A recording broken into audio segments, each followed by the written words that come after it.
Bismillahirrahmanirrahim. Assalamualaikum warahmatullahi wabarakatuh. Alhamdulillah, pada kesempatan kali ini kita masih bisa bertemu kembali di perkuliahan drainase dan sewerage. Pada kesempatan kali ini, saya akan menjelaskan terkait dengan perencanaan sewerage, dasar perencanaan sewerage khususnya di perhitungan debit air limbah dan perencanaan sistem pelayanan.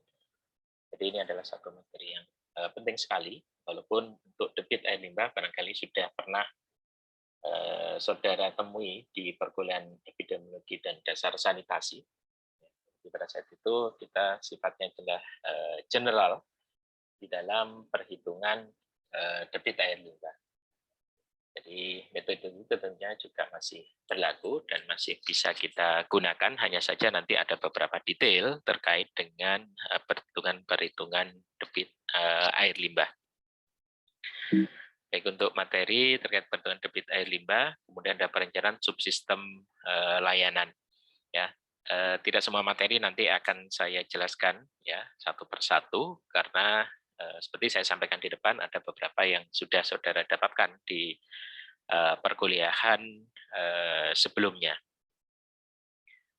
Jadi yang pertama terkait dengan perhitungan debit air limbah, tentunya mengapa ini kemudian menjadi penting ya, terkait dengan perhitungan atau analisis debit ini. Ya. Jadi analisis debit ini tentunya menjadi penting karena satu nanti dia terkait dengan penentuan dimensi pipa air limbah. Penentuan dimensi air limbah di sini adalah berapa besar nanti pipa itu harus dibeli misalnya dan kemudian harus dipasang. Yang kedua, ini kemudian terkait dengan desain nanti di dalam instalasi pengolahan air limbah. Kita ingat bahwa subsistem di dalam sistem offset atau terpusat ini adalah kita mempunyai sumber dari air limbah, kemudian ada sarana transportasi berupa perpipaan, dan kemudian yang terakhir ada ipal. Sehingga apa yang terjadi di sumber, kemudian di perpipaan akan menentukan apa yang terjadi di ipal. Dimana nantinya di dalam desain untuk ipal itu kita memerlukan debit rata-rata, debit minimum jam-jaman, kemudian minimum harian, minimum bulanan, puncak jam, kemudian maksimum harian dan juga maksimum bulanan. Yang kesemuanya tentunya nanti akan berpengaruh pada proses yang terjadi di ipal. Baik. Bagaimana cara menghitungnya? Secara sederhana bahwa debit air limbah itu dihitung berdasarkan pada debit rumah tangga ditambah debit non rumah tangga ditambah dengan infiltrasi dan inflow. Ya. Jadi secara umum ini yang harus kita ingat bahwa debit air limbah adalah debit rumah tangga ditambah debit non rumah tangga ya ditambah debit infiltrasi dan inflow. Debit rumah tangga ya seperti kita ketahui berasal dari pemukiman ya, tempat tinggal, sementara yang non rumah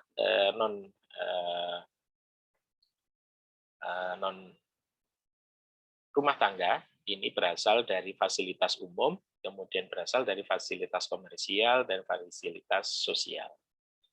Bagaimana kemudian dengan industri? Nah, untuk industri kita harus agak hati-hati karena ini adalah untuk perpipaan dan ipal perkotaan. Karena industri ini bermacam-macam dengan karakteristik yang juga bermacam-macam, pendekatan kita untuk debit air limbah industri ini juga tersendiri. Artinya harus ada analisis yang lebih mendalam apakah karakteristik dari industri limbah industri yang masuk ya, itu berkarakteristik rumah tangga ataukah tidak. Apabila tidak berkarakteristik rumah tangga, maka dia akan berpengaruh pada transport dari air limbah dan juga nanti pada proses pengolahan. Nah, pada beberapa kota juga ini dapat ditambahkan, misalnya saja ada di penggelontoran. Jadi untuk sistem pemeliharaan misalnya saja, maka air limbah ini atau sistem sewer ini dilakukan penggelontoran. Ada yang sifatnya intermittent, ya, sewaktu-waktu, ada yang sifatnya kontinu. Pada saat kemudian dilakukan secara kontinu, ya khususnya untuk sewer-sewer yang model lama, maka di sini harus ditambahkan di analisis. Tetapi secara umum hanya 3 bagian ini saja yang kita perhatikan pada saat kita menghitung limbah domestik. Sumber air limbah dari mana? Tadi saya sampaikan ada rumah tangga, residensial, ya, institusional, komersial, fasilitas umum. Nah, ini industri tadi harus hati-hati, ya. Kemudian infiltrasi inflow. Nah, penggelontor pasti. Nah, kemudian bagaimana dengan nasib air hujan? Di Indonesia, untuk air hujan dan air limbah itu dialirkan secara terpisah. Air limbah, air hujan ini mengalir di saluran drainase, sementara air limbah mengalir di sistem pengaliran air limbah atau sewer, ya, sehingga tidak digabung. Tetapi di beberapa negara untuk air limbah dan air hujan ini dijadikan satu sehingga disebut sebagai combined sewer atau sewer yang dikombinasikan. Apa yang dikombinasikan? Air limbah dan air hujannya. Bagaimana kemudian untuk mengetahui debit air limbahnya? Yang pertama jelas dapat dilakukan dengan pengukuran. Ya, apabila IPAL sudah ada, misalnya di situ dipasang alat ukur, maka kita bisa menghitung atau mengukur berapa debit air limbah yang masuk. Apabila IPAL belum ada, maka dapat kita lakukan estimasi atau perkiraan. Ya, estimasi ini dapat melalui jumlah penduduk, ya, dan pemakaian air, ya, dari misalnya data dari rekening PDAM misalnya saja. Kemudian proyeksi penduduk, ya, proyeksi penduduk ini tentunya berasal dari data penduduk yang kemudian kita lakukan proyeksi ke depan.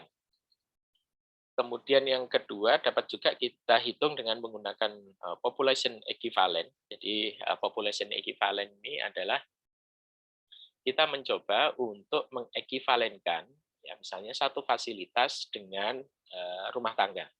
Penjelasan nanti ada di belakang sedikit. Kemudian dapat juga kalau kita pelajari di plumbing, misalnya ini satu perumahan gitu, kemudian perumahannya relatif sama, maka dapat kita hitung berdasarkan alat plumbing yang digunakan. Ya, misalnya pada fixture unit atau unit alat plumbing. Nah, ini tentunya nanti tergantung pada teknologi yang digunakan pada alat plumbing. Tapi pada pemukiman yang relatif heterogen, ya misalnya di perkampungan ataupun juga di perumahan yang berbeda-beda kelas atau strata ekonominya, tentunya ini akan menjadi relatif sulit untuk dilakukan pendekatan. Tapi apabila dilakukan di rumah susun atau di apartemen, ini menjadi lebih akurat untuk dilakukan. Nah, bagaimana estimasi debit berdasarkan pemakaian air limbah? Ini tentunya yang pernah kita pelajari di epidemiologi dan dasar sanitasi. Tipikal pemakaian air tiap orang per hari dan tiap fasilitas. Secara praktis kita pakai 60-80% dari air bersih ini akan menjadi air limbah, dan ini yang kemudian menjadi dasar distribusi air limbah oleh PDAM. Jadi di beberapa kota untuk tagihan rekening air limbah ini digabung dengan air bersih dengan metode perkiraan ini. Berapa persen dari air bersih yang kemudian menjadi air limbah. Sehingga di sini debit air limbah adalah 60-80% dari debit air minum. Di sini air minumnya adalah per kapita, ya, kemudian dikalikan dengan jumlah penduduknya. 60-80% dikalikan dengan konsumsi air liter hari per orang, ya. Maaf, kalau sudah di air limbah tidak perlu orang lagi. Kalau di air minumnya di sini adalah pemakaian air liter per hari per orang dikalikan dengan jumlah penduduk. Nah, pemakaian ini tentunya akan dipengaruhi oleh iklim, jumlah penduduk, kepadatan penduduk, tingkat ekonomi, dan tingkat ketergantungan dan kualitas air bersih. Nah, untuk fasilitas umum, ya, atau kawasan tertentu di sini, maka kita dapat menggunakan pemakaian tipikal ini. Misalnya rumah susun ada 100 liter, asrama 120, sekolah dasar 40 liter siswa hari, SMP sama, ya. Ini satuannya sama di sini. Satuannya sama. Kemudian untuk Toserba misalnya sekitar 5 liter per meter persegi luasan dari toko. Kemudian restoran dihitung berdasarkan jumlah kursi atau kapasitas dari restoran itu, hotel berbintang, dan stasiun terminal. Kita yang harus perhatikan adalah satuan stasiun, satuan-satuan yang ada. Untuk proyeksi penduduk, mungkin tidak perlu saya jelaskan lebih detail, ya. Jadi proyeksi penduduk tentunya melihat dari data penduduk yang ada, maka nanti kita dapat menggunakan metode grafis atau decreasing rate of growth, ada metode matematik atau logistik, ini yang digunakan di dalam Permen PU, ya, seperti aritmatik, geometrik, square atau regresi, kemudian rasio dan korelasi, ya, kemudian ada berdasarkan komponennya, ini yang biasa dilakukan oleh BPS, kemudian berdasarkan pada employment forecast. Ya, ini untuk detail-detailnya metode aritmatik, metode geometrik, ya, kemudian decreasing rate of increase, ada mathematical logistic. Fitting, saudara bisa baca ini atau juga bisa membuka kembali perkuliahan di metode kita dasar sanitasi.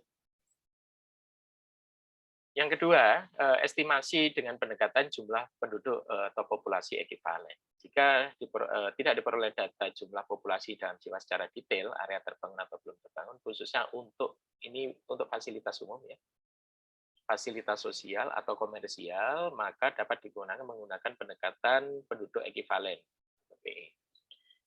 Agak berhati-hati di dalam kita menggunakan PE ini, atau population equivalent atau penduduk ekivalen kalau di dalam pedoman perencanaan teknik terinci SPAL DT ini, karena nanti untuk tiap negara bisa berbeda-beda, ya. Misalnya negara-negara Eropa dan Amerika menggunakan penduduk ekivalen ini untuk pendekatan beban dari air limbah.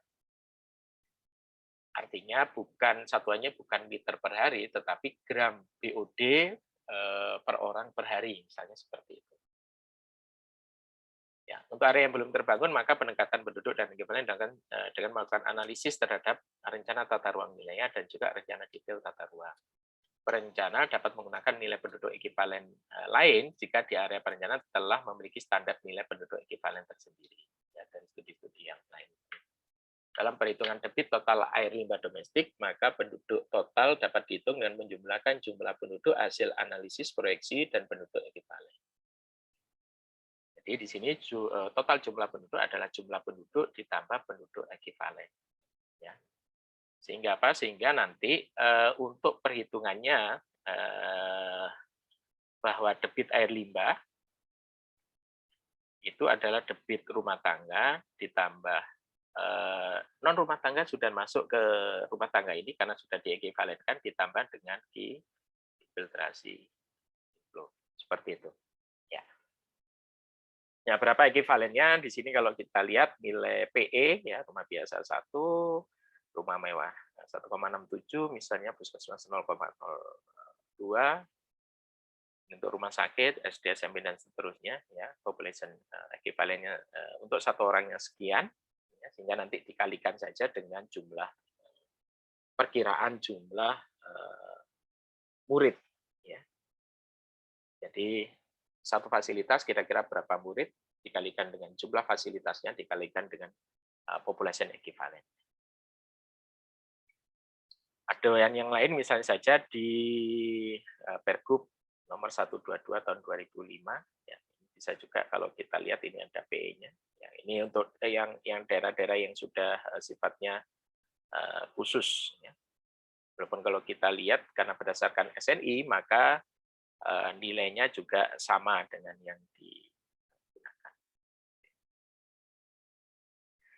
Kemudian komponen yang kedua, yang penting adalah infiltrasi dan inflow. Jadi debit infiltrasi ini terjadi akibat adanya potensi aliran air, baik dari permukaan maupun dalam tanah, masuk ke dalam jaringan perpipaan. Jadi berbeda kalau di dalam pipa air minum, ya, di sini air minum misalnya, di muka tanah, kemudian ini adalah pipanya, ini. Karena dia bertekanan, maka kecenderungannya adalah terjadi kebocoran, alirannya keluar. Sementara kalau di air limbah, ya, karena dia tidak bertekanan, ya, seperti ini, maka yang terjadi adalah justru air itu bisa masuk, ya, bisa masuk ke sini. Apakah tidak dimungkinkan kebocoran? Ya mungkin saja terjadi kebocoran, tetapi ada juga kalau dianggap bahwa pipa ini baik, maka bisa terjadi air masuk. Inflow-nya dari mana? Misalnya dari manhole, misalkan manhole itu pasti terbuka. Ya, jadi dari aliran permukaan kemudian dia masuk seperti itu. Atau dari sambungan-sambungan yang tidak rapat ya, bisa masuk. Infiltrasi ke air ke dalam jaringan perpipaan sulit untuk dapat dihindarkan karena beberapa hal, yaitu kondisi tanah dan aliran air tanah. Ya, kita lihat kalau aliran air tanahnya relatif tinggi, ini ya bisa masuk. Adanya celah pada tutup manhole dan bangunan pelengkap serta pekerjaan sambungan pipa yang kurang sempurna. Namun perlu dipertimbangkan infiltrasi air ke dalam jaringan perpipaan bergantung dari jenis pipanya. Ya. Misalnya pipa HDPE tentunya akan memiliki infiltrasi yang lebih kecil dengan pipa lain karena sambungannya sambungan yang sifatnya rapat ya. Kemudian ada beberapa pertimbangan dari besarnya debit infiltrasi, ya, misalnya berdasarkan pada American Society of Civil Engineering dan Water Pollution Control Federation, kemudian berdasarkan pada perhitungan dari Profesor Mertonegoro. Ya, angkanya berbeda-beda karena ini sebenarnya harus di-studi ya, untuk tiap lokasi akan berbeda. Tapi tentunya akan menjadi agak lama apabila kita harus lakukan studi-studi ini, sehingga biasanya kita menggunakan asumsi atau pendekatan. Nah, di dalam pedoman perencanaan teknik terinci, di sini tipe infiltrasi itu dibagi dua. Yang pertama adalah debit infiltrasi permukaan. Merupakan aliran air yang berpotensi masuk dari celah pada manhole atau bak inspeksi. Perhitungan debit aliran permukaan masuk ini dilakukan dengan menggunakan pendekatan koefisien infiltrasi permukaan atau CR. Di mana nilai CR di Indonesia itu antara 0,1 sampai 0,3. Sehingga debit infiltrasi permukaan adalah CR-nya 0,1 sampai 0,3 dikalikan dengan debit rata-rata. Debit rata-rata ini adalah debit yang dialirkan. Kemudian debit infiltrasi saluran merupakan aliran yang berpotensi masuk dalam saluran melalui dinding saluran yang tidak kedap, saluran pipa, dan atau retakan berpotensi terjadi di dinding pipa. Ya, jadi untuk kiri infiltrasi saluran adalah debit infiltrasi 1 sampai 3 liter per detik per 1000 meter, ya, sehingga di sini tergantung dari panjang saluran. Dibagi dengan 1000, ya, dikalikan dengan GR-nya. Baik. Untuk variasi debit aliran air limbah, bahwa debit aliran air limbah yang berasal dari house connection atau sambungan rumah tergantung pada jumlah orang yang dilayani.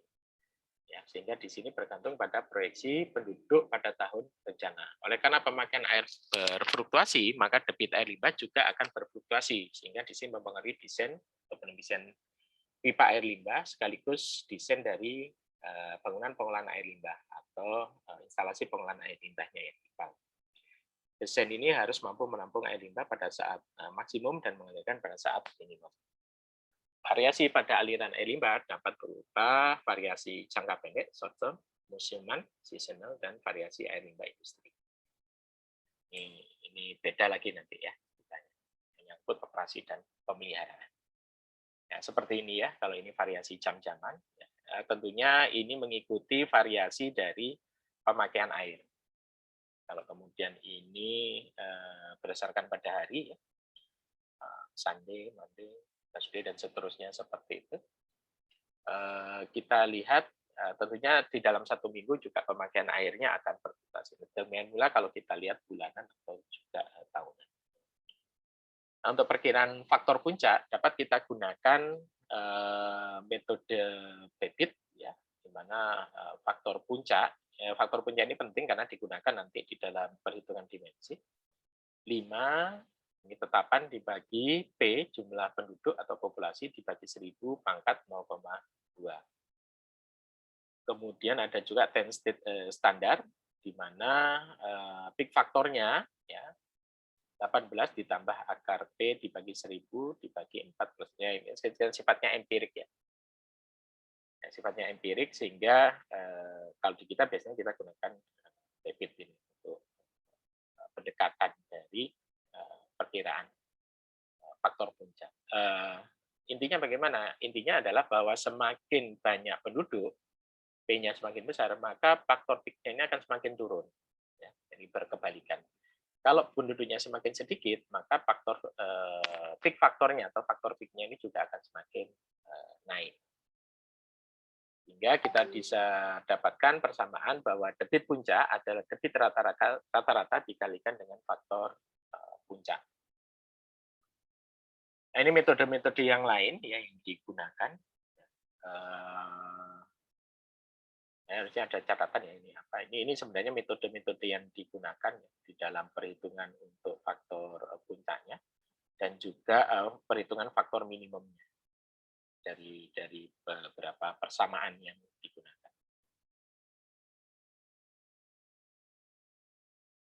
Oke, ini tahapan untuk perhitungan debit puncak hariannya. Untuk bangunan yang diketahui jumlah penduduknya, jumlah penduduk, kemudian untuk karyawan, kebutuhan air bersih liter orang per hari, dikalikan persen timbulannya 60-80%, timbulan air limbah per orangnya dikalikan jumlah jiwa, kita dapatkan debit air limbah. Kemudian bangunan, tipe bangunannya, total nilai penduduk ekivalennya berapa, kebutuhan air bersihnya berapa, setiap fasilitas ya, persennya. Kemudian nanti di sini dengan metode ekivalen dapatkan debit air limbahnya berapa. Ditambah dengan, kalau ini untuk area yang tidak diketahui, jadi berdasarkan fungsi lahat, menggunakan PE, ya, kebutuhan air bersih berapa, persen timbulan, dan seterusnya. Sehingga dapatkan debit rata, kemudian dikalikan dengan faktor puncak, ya, persamaan state standar ataukah dari debit ini, ya, sehingga didapatkan debit puncak. Seperti itu, ini masih terkait apa namanya, fluktuasi, ya, variasi dari debit, berpengaruh juga nanti pada beban organiknya. Nah, catatan-catatan debit ini menjadi penting, misalnya saja kita bisa mengetahui tren aliran air limbah yang masuk, misalnya saja. Jadi seringkali kita mengasumsikan bahwa debit ya tentunya akan terus naik.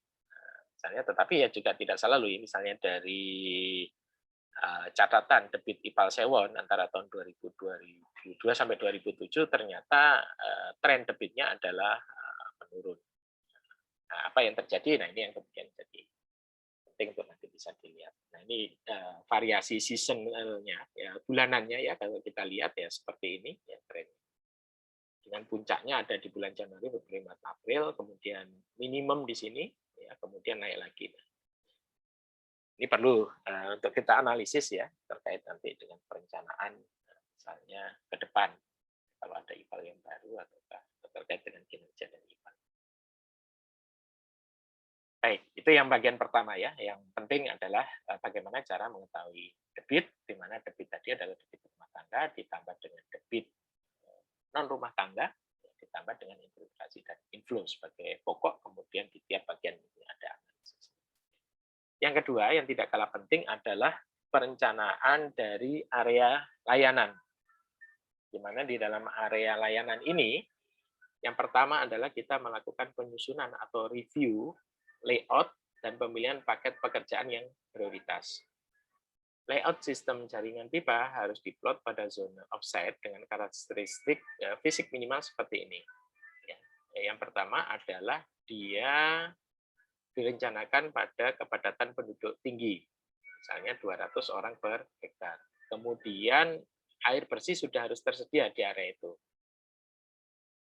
Memadai, ini gandeng ya, pada zona di mana air bersih tersedia dengan kapasitas memadai untuk pengeluaran kloset. Kemudian zona di mana elevasi muka air tanah tinggi, zona di mana air tanah dan sungai memiliki beban pencemaran tinggi, melebihi beban maksimal saya peruntukannya. Kemudian pada zona di mana calon rumah mampu membayar tarif. Kemudian diprioritaskan pada zona komersial dan perkantoran karena ini terkait dengan masalah tagihan biaya khususnya nanti untuk pengolahan. Setiap pembuatan DD perlu mereview rencana layout jaringan pipa bila ada atas pertimbangan potensi pengembangan daerah pelayanan, kemudian pelaksanaan atau biaya. Ya, jadi layout ini, jaringan ini harus kita buat ya pada lokasi. Kemudian alternatif lokasi IPAL potensial harus ditetapkan. Ya, khususnya di sini pada rencana tata ruang wilayah. di mana kapasitas dan topografinya cukup memadai untuk dibebaskan. Untuk pekerjaan pengembangan pada ujung pipa lama kan diadop harus selalu diukur kembali diameter elevasi invertnya meskipun sudah ada as-built drawing-nya. Ya, jadi apabila kita akan menyambung dari desain yang lama, maka kita harus cek kembali untuk elevasi dari pipa invertnya. Kemudian paket pekerjaan prioritas harus merupakan paket fungsional baru dan atau perbaikan dari seksi pipa yang bermasalah. Paket pekerjaan prioritas mencakup suatu zona layanan dengan karakteristik konsumen yang relatif sama. Baik, kita lanjutkan. Yang kedua, daerah dan tingkat pelayanan. Daerah pelayanan harus ditunjukkan dengan jelas di dalam peta. Ya. Hingga mencakup skala kelurahan. Kalau bisa skala kelurahan ini, termasuk jalur pipa yang melewatinya. Daerah pelayanan setiap jalur seksi pipa harus ditandai dengan jelas berupa blok-blok pelayanan dengan aliran air limbah yang masuk ke manhole hulu di seksi pipa yang menerimanya. Ya, jadi di sini blok layanan itu adalah input nantinya untuk jalur atau seksi atau bagian dari pipa. Dan ini harus ditandai dengan jelas. Daerah pelayanan pada daerah komersil akan memberikan percepatan pada cost recovery, operasi, dan maintenance. Ya, ini nanti dampaknya. Kemudian tingkat pelayanan dinilai persentase jumlah penduduk satu ekivalen atau jumlah sambungan rumah yang dinilai satu jalur seksi pipa. Jadi dua bagian ini penting. Kita lakukan review dari peta, kemudian kita lakukan batasan-batasan ini. Apakah batasannya administrasi, pendekatan awalnya adalah batasan administrasi, tetapi tidak selalu kemudian blok itu adalah batasan administrasi. Jadi seperti ini, dari survei lapangan, kita ketahui tata letak bangunan, kemudian letak titik lokasi sumber, di mana dari sini bisa kita dapatkan rencana elevasi infat pipa lateral dan rencana lokasi bak kontrol. Kemudian dari jenis bangunan dan jumlah penghuni, kita dapatkan total jumlah penduduk, jenis bangunan ini melalui penduduk ekivalen terlebih dahulu. Nah, dari sini ada debit timbulan air limbah. Dari analisis kemudian di lapangan, ya, kita bisa menghitung dimensi, kemiringan, dan diameter pipa persil, tambah desain teknis rinci, kemudian kebutuhan pelaksanaan sarana. Kemudian yang ketiga adalah desain aktual, di mana desain aktual ini adalah desain kapasitas pada setiap seksi pipa dengan awal manhole yang mendapat tambahan debit dibuat khusus pada dalam lembar perhitungan seperti debit rata-rata, debit minimal, debit puncak, domestik, dan seterusnya. Nah, debit ini digunakan lebih lanjut dalam lembar perhitungan desain hidrolika. Desain hidrolika dibuat dalam lembar perhitungan tersendiri dengan berbagai keluaran seperti diameter, kemiringan, kecepatan, elevasi infat, dan metode. Desain struktur perlu memperhatikan kualitas media kontak, dari yang akan dilahirkan, kualitas tanah dan tinggi muka air tanah, beban keamanan pekerjaan, dan umur ekonomi struktur. Konstruksi juga perlu memperhatikan pemilihan bahan pipa, kemudian ada bedding, turap, kemudian tanah uruk pada pemasangan pipa, manhole dan fondasinya, rumah pompa, apabila diperlukan pompa, dan perlengkapan pipa lainnya. Untuk desain debit rata-rata, bahwa debit rata-rata satu seksi pipa merupakan kumulatif debit rata-rata seksi pipa hulu yang mengkontribusinya. Ya, misalnya begini. Ini misalnya ada satu catchment ya seksi C misalnya, bagian C. Nah, kita harus melihat apakah ada keterkaitan antara seksi C ini dengan seksi A dan seksi B. Apabila ada, maka di sini sifatnya adalah di bagian ujung ini adalah debit kumulatif yang berasal dari seksi A ditambah seksi B ditambah seksi C. Sebenarnya konsepnya sederhana saja. Ya, kita harus memperhatikan peta, kemudian dari peta itu kita bagi dalam blok seperti itu. Dari blok kita menentukan jalurnya, ya. Nah, dari jalur itu kemudian bisa kita lihat apakah akan terjadi akumulasi dari aliran di situ. Satu. Yang kedua, juga kita lihat di dalam blok itu, apakah kemudian ada perbedaan, misalnya saja penggunaan lahan. Kalau di sini ada 1, 2, 3, 4, ada 4 macam penggunaan lahan. Sehingga di sini juga harus dihitung ya berapa debit untuk catchment ini. Kalau area ini homogen misalnya saja, maka menjadi lebih mudah. Misalnya areanya adalah area pemukiman, maka kita bisa menghitung debitnya adalah debit pemukiman. Tetapi kalau di sini bercampur, maka kita harus perhitungkan satu persatu dan kita total berapa debit dari seksi. Oke, nanti mungkin ada di bagian contoh soal mungkin akan menjadi lebih jelas.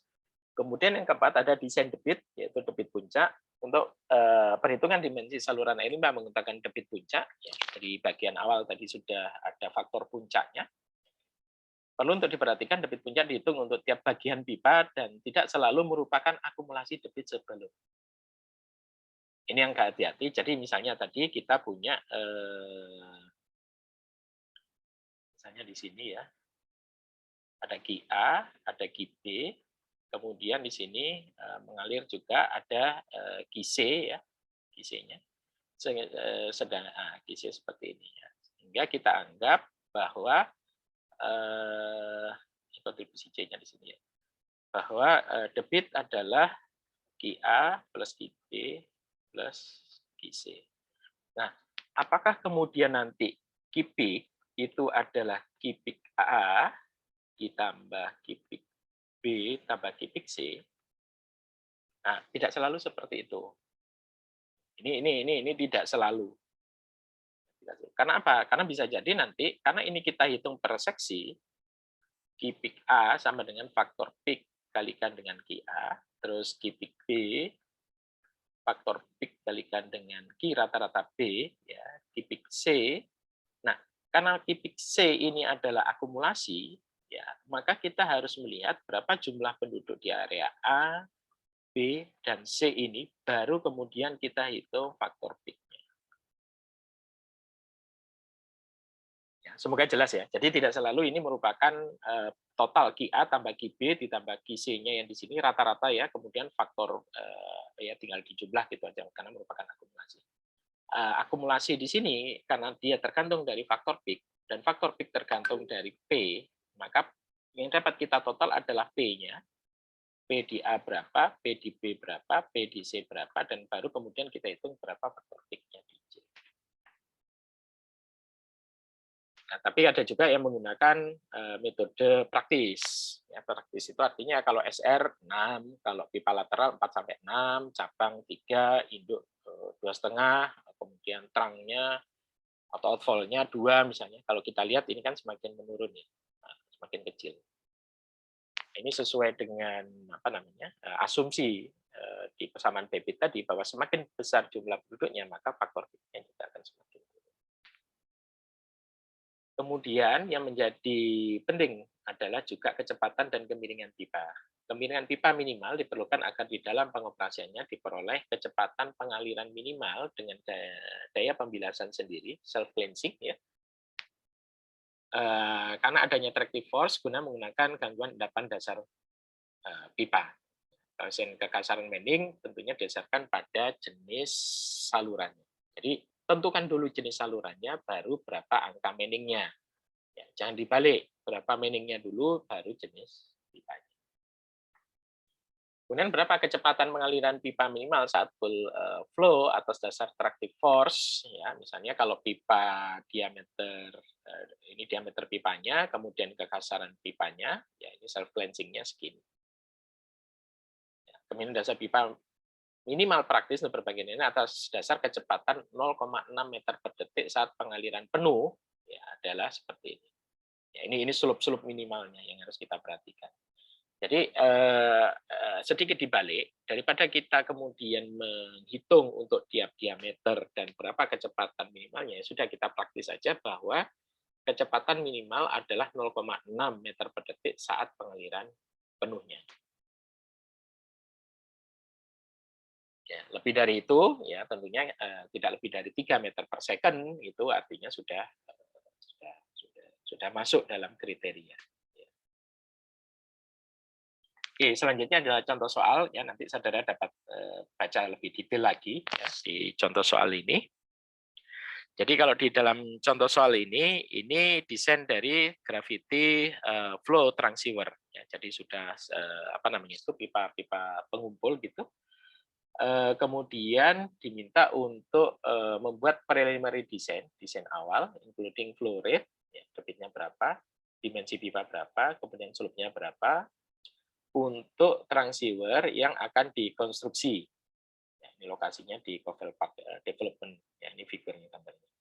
Assume that ground slope is flat. Jadi diasumsikan flat, datar. The general location of the transceiver established when the development was laid out originally. Design of transceiver is to be consistent with the design consideration, ya, dengan harus konsisten dengan kriteria desain yang sudah didiskusikan sebelumnya. Data dari kondisi jenuh populasi, ya, untuk densitas dan visual flow-nya ini sudah tersedia.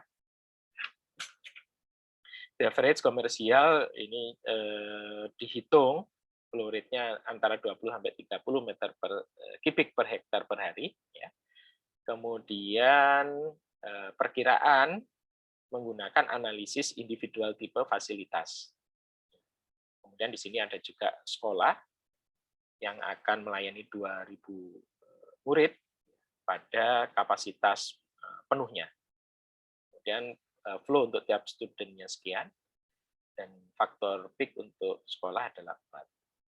Oke, jadi dari sini sebenarnya kita punya satu zona, ya, zona seperti ini. Ada zona mulai dari A1, zona dari A1, A2, kemudian A3, 4, 5, 6, 7, 8, 9, 10. Nah, seperti itu. Kemudian di sini ada area komersial, ada area mixed residential low rise apartemen, duplex, single family, kemudian ada sekolah 16 hektar, kemudian ada single family-nya, ya ini maaf ini ada luasan-luasannya.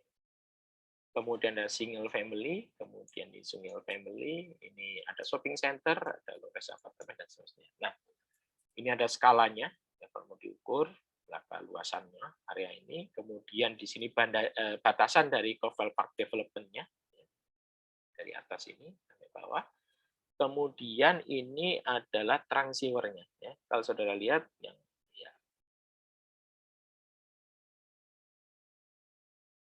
yang warna merah ini.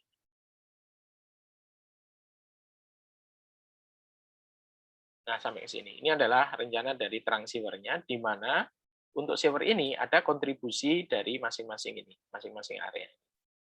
Ya, jadi dia akan sifatnya nanti adalah akumulatifnya ada di sini. Ya, masing-masing memberikan kontribusi. Nah, oke, kita punya blok, ya, masing-masing blok dari A1 sampai A10, ya. Kemudian kita juga sudah punya rencana transceiver-nya. Kita juga sudah memberikan rencana debit air limbah masuknya di sini, ya. Nah, tinggal kita hitung berapa debit untuk masing-masing area. Sebenarnya itu sederhana itu. Nah, ada zoning, misalnya di sini zoningnya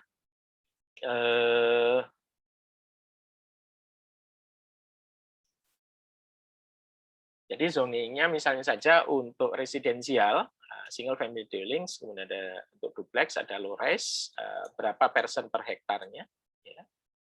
Kemudian berapa wastewater flow-nya. 300 liter kapita per hajat. Nah, dari sini kita perhitungkan terlebih dahulu nanti berapa jumlah orangnya, yaitu persen per hektarnya ini. Saturation population density atau densitas neto. Ya. Jadi kita punya dua densitas. Ada densitas neto, atau dalam istilah ini adalah saturation population density. Ada yang disebut dengan densitas bruto. Jadi kan densitas neto ini adalah jumlah penduduk dibagi dengan luas area terbangun. Sementara kalau densitas bruto adalah jumlah penduduk dibagi luas area total. Nah, ini yang membedakan. Yang terbangun ini adalah total. Di sini sudah diperhitungkan berapa, ya, asal dari data-data yang ada. Kemudian penggunaan airnya juga berapa, juga sudah ditentukan, kemudian untuk fasilitas juga sudah ada, tinggal kemudian kita analisis nanti untuk tiap lokasi. Nah, ini urutan dari pengerjaannya, mulai dari layout the transceiver, manhole, establish the limit drainage area, ya, kemudian apa namanya itu, beberapa kriteria desain yang digunakan, ya. Jadi dari nomor 5 ini sebenarnya kriteria desain, kemudian 6 ini membuat tabulasi, ya, perhitungan. Oke. Ini untuk infiltrasi dan inflow-nya, ya, karena referensi dari Metcalfe ini, ya, dia menggunakan perhitungan dari infiltrasi inflow seperti ini. Nah, dibuat tabel seperti ini. Line, jalur, lokasinya dari berapa ke berapa, kemudian sub areanya mana yang dilayani, berapa luasan areanya, densitasnya berapa, ya. Kemudian di sini ada per areanya, ya, populasi per area, di sini adalah kumulatifnya. Kemudian ada average flow unitnya, kemudian ada akumulasi debit, ya, ada peaking factor, kemudian ada kumulatif peak flow-nya berapa. Saudara lihat di sini adalah untuk area residen, ya, kemudian di sini ada komersial, di sini ada industri, ada institusi. Ya, institusi tadi ada sekolah misalnya, sementara yang ini tidak ada, industrinya kosong, ya. Yang komersial tadi ada di area berapa. Nah, ini kemudian kita hitung seperti ini, jadi ada kumulatifnya, kemudian ada infiltrasinya, kita perhitungkan total desain flow-nya berapa, kemudian di sini desain barunya berapa. Ya. Jadi ini yang kita lakukan. Yang pertama adalah menentukan blok, menentukan jalur, kemudian menghitung untuk tiap blok itu, kemudian kita akumulasikan. Ya. Kalau nanti ini dipelajari baik-baik ya terkait dengan apa namanya itu, dengan pendesainannya, ya. Karena sebenarnya konsepnya cukup mudah, tetapi kadang-kadang kalau kita tidak teliti, ini kemudian menjadi salah. Jadi di sini mau tidak mau memang kita harus membuat satu tabel untuk menyederhanakan perhitungan, ya. Karena apa? Karena tabel ini tidak hanya menghemat waktu, tetapi juga dia akan menggambarkan data dan hasil dari perhitungan bagian per bagian. Sehingga pada saat kita akan lakukan kontrol, ini juga menjadi lebih sederhana. Ya, oleh karena itu sebenarnya di sini ya kita tidak harus menggunakan satu software yang khusus, kita gunakan MS Excel itu saja sebenarnya sudah relatif cukup memudahkan. Ya, oke, nanti silakan dipelajari lebih lanjut dari contoh soal ini, ataupun mungkin saudara bisa aplikasikan untuk tugas perencanaan saudara. Jadi dari area yang sudah dibatasi tadi, area ada area perencanaan, ada area layanan, ya. Dari area layanan, saudara bagi dulu dalam beberapa blok. Saudara tentukan di mana IPAL-nya, ya, berdasarkan pada elevasi. Saudara buat jalur-jalurnya.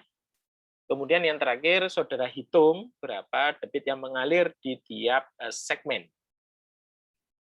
Setelah saudara hitung tiap segmennya nanti, ya, debit yang mengalir, saudara akan bisa menghitung berapa dimensi dari pipa untuk tiap-tiap segmen.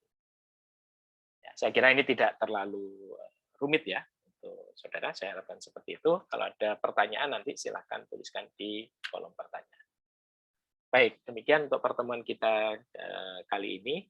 Ya, saya mohon maaf apabila ada kekurangan, saudara bisa ajukan pertanyaan melalui kolom chat di Google Classroom saudara. Oke, terima kasih atas perhatiannya. Mungkin saya akhiri untuk pertemuan ini. Assalamualaikum.